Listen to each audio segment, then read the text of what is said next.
Hi everybody, Adam from LS2 Helmets. I want to show you how to remove and reinstall the Sunshield on your LS2 Verso helmet. First thing you want to do, open up that outer shield all the way to the top. From there, drop that Sunshield into the furthest down position. And then we go ahead and grab that shield on either side. I like to start on the left side here. And give it a good pull. Kind of pull it down and out. And it'll pop out of the carrier here on the side of the helmet. Repeat the same process on the other side. Kind of pull it down ever so slightly and give it a good pull. Don't be afraid of grabbing that shield. It is pretty resilient and it's pretty flexible, so don't be afraid about breaking it. From there, to reinstall it, we just make sure our carriers are in the down position on either side, and we go ahead and line up the prongs on the shield with the carrier itself. It takes a little bit of lining up and getting it seated properly.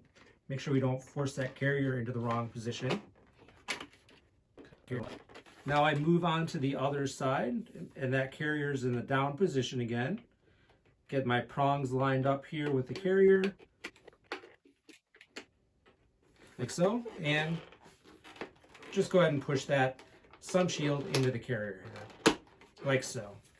Now I just make sure everything's properly lined up. I don't quite have this one seated all the way, so let's just double check that. See if it'll pop down into the helmet a little bit more here. Like so. So you heard that good thunk there.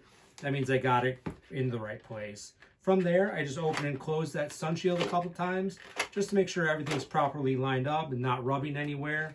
And it looks like we are all lined up and good to go. Now it's time for a ride.